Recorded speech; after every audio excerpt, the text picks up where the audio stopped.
Tai dar kartelį aiškinu, 12 pamokos, 11 užduotis, sąlygos sakinukas ir mes turime užduotį, duoti 3 skaičiai A, B ir C, nustatykite, ar visi skaičiai nuliai. Tai įveskime čia mūsų užduotį, sąlygą užduoties, užrašykime ir iš jūsų to pačio reikalauju, kad visą laiką būtų sąlygos prie uždavinio ir autorystė, kas padarė, parengė programą, parengė. Čia galima jau lietuviškai rašyti, ten nieko vis tiek neatskaito kompiliatorius, vardenis, pavardenis, jūs savo pavardę ir vardą užrašote. Denis, 10 Z klasė, o jūs savo klasę uždedate ir komentaras kaip ir baigėsi. Tai duoti 3 skaičiai. Tai dabar tuos 3 skaičius išvardyjame, tai sveikiesiems skaičiams priskiriame int. Tai dar paminėsiu, ką aš čia turiu. Tai mes turim biblioteką. Dėl ko mes tą biblioteką vien tik jos trim imam? Dėl to, kad jinai tik tai įvedimų ir išvedimų. Jokių čia tekstinio nebus įvedimo, jokio nieko. Čia tik tai skaičiai skaičiuosis, todėl ta biblioteka jos trim ir tik tai vienintelė ir naudojama. Jeigu būtų čia kažkokie palyginimai teksto, tai būtų string, include string bibliotekos. O dabar mes tik tai su skaičiais dirbsime. Dabar int. Int dėl to paima, kad čia sveiki skaičiai mes galvojame ir išvardėjame tuos kintamuosius. Tai kintamasis A pagal sąlygą, B kintamasis ir C. Ir kabliataškis. Ne? Primenu, kad int main ir tos lankelis tai yra pagrindinė funkcija. Mes tik tai žinome tik tai vieną funkciją, mes su keliom funkcijom nesam bandę, todėl mes tik tai su viena pagrindinė funkcija dirbam. Lankeliai nuo pradžių iki pabaigos rodo programos darbo pradžią ir pabaigą. Toliau paprašome, kad tuos kintamuosius įvesti būtų galima. Tai iš kliento, iš vartotojo prašome, kad įvestų kintamuosius. Tai įveskite pirmą skaičių. Pirmą skaičių. Ir be abejo, kad čia tik tai pranešimas į ekraną CAUT, tik tai pranešimas. Jis nieko neatsimena, jis nieko nedaro, tik nuo praneša. O kad programą galėtų įsiminti, tai yra dar toks kodelis CIN, reiškia operatorius, kuris leis įsiminti programai, ką vartotojas įsiveda. Taigi A kintamojo įsivedimas. Na, taip analogiškai yra ir B ir C. Tai aš kopijuoju 2 kartus ir tik tai ten sukeičiu B ir C, B ir C kintamuosius. Na ir į antrą eilutę užrašau antrą skaičių, o į trečią eilutę užrašau trečią skaičių. Na va, mes vartotojai šitais 3 sakiniais mes paprašėme, kad vartotojas įvestų skaičius ir kad programa įsimintų tuos skaičius. Toliau sąlygos sakinys, kuris tikrins, ar klientas įveda teisingai, ar klientas įveda tuos skaičius. Tai dabar pirmiausiai if ir dabar skliausteliai. Ir skliaustelis pirmas bus A, ar A lygų 0. Tai dabar tas lygų turi būti tikrai lygų, tapatus, tai mes žinome, kad turi būti 2 lygų. Anglų kalbą persijungime, neužmirškime, kad ir su 0, ne, skaičiukas. Dabar ir, operatorius ir naudojamas. Ir toliau viskas tas pats, tik tai su kitais kintamaisiais.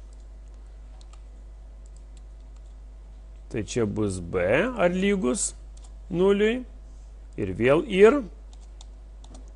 Ir čia bus ar C lygus 0, būtinai C. Ir dabar apskliaudžiame, kas yra, kokio klausimo norėtų. Klauskite. Va šitie? Ateik parodysiu ant klaviatūros. Čia yra ir, va tokie 2, va šitas, kur virš 7, matote? Va virš 7. O end, reiškia, būtų or, tai būtų 2 brūkšniukai status tokie. Bet mums negalima čia naudoti ar, nes jeigu nors vienas iš jų nulis, tada reiškia rodyti, o mums sąlyga liepia, kad nustatyti ar visi svarbiausiai skaičiai yra nuliai. Tai jeigu taip, tai jeigu teisybės, čia teisybė, tada mums tiesos šaka parodytų taip, visi skaičiai yra nuliai. Tai cout, skliausteliai, reiškia ir mes pranešimą, taip, visi skaičiai, atsiprašau, kad nelietuviškai rašau, vis primenu, nes išmėto gerovlygus neteisingai, tai aš truputėlį čia rašau taip, kaip, kad gerai matytųsi. Tai visi skaičiai yra nuliai.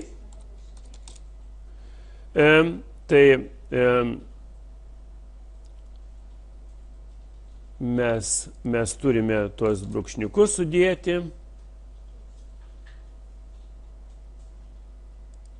Čia skliaustelio nereikia. Ir uždedame brūkšniukus ir būtinai pabaigoje endl. Ir kabletaškis. Priešingų atveju else būtų, priešingos atvejus, nors jeigu nors vienas skaičius būtų kitoks, reiškia ne nulis, tai rodytų, kad visi skaičiai nėra nuliai, o mums reikalauja, kad visi skaičiai būtų nuliai. Todėl mums reikia patikrinti. Tai reiškia ne, parašom vietoj taip, ne, visi yra skaičių, kurie yra ne nuliai. Vat,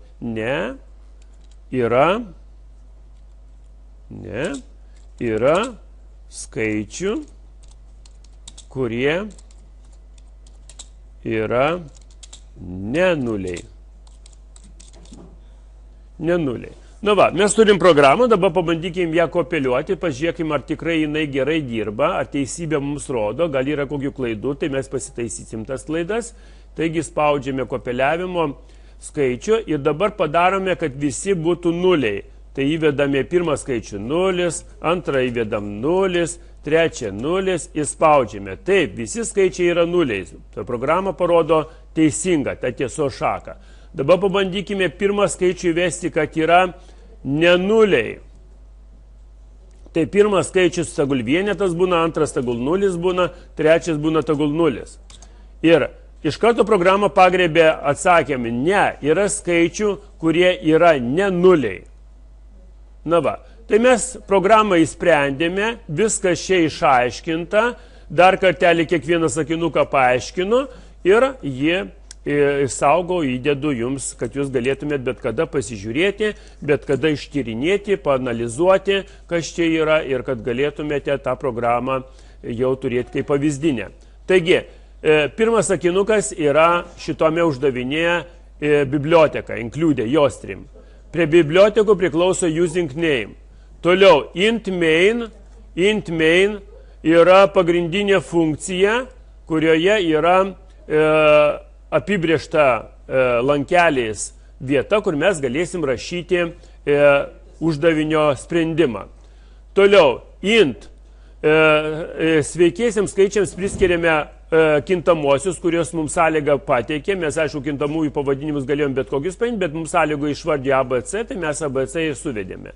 Toliau, sakinukas cout, tai reiškia, kad išveda į ekraną pranešimą. Bet jis nieko nedaro, nieko neskaičiuoja, nieko neatsimena, tik pranešimą. Tai su cout mes išvedam pranešimą. Cin yra įvedimas į programos atmintį, ką mes turime matyti ir ką mes gauna kokią iš vartotojo informaciją. Taigi tokius 3 skaičiukus ABC programa paprašo iš vartotojo, kad suvesiu. Toliau vyksta sąlygos sakinys palyginimas. Dėl ko imama palyginimas A lygus 0, B lygus 0 ir C lygus tapatus 0, tai reiškia ir turi būti ne or, bet ir.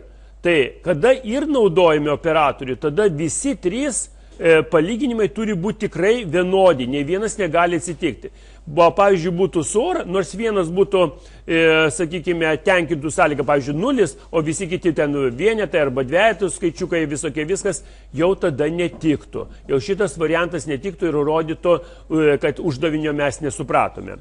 O dabar šiuo atveju yra sąlygos tokia sprendimo būdas. Tai tiesos šaka, jeigu įvyksta teisybė, kad A tapatus 0, B tapatus 0 ir C tapatus 0, tada taip visi skaičiai 0. O priešingo atveju rodo, kad ne. Tai ačiū uždėmesį, iki kitų kartų.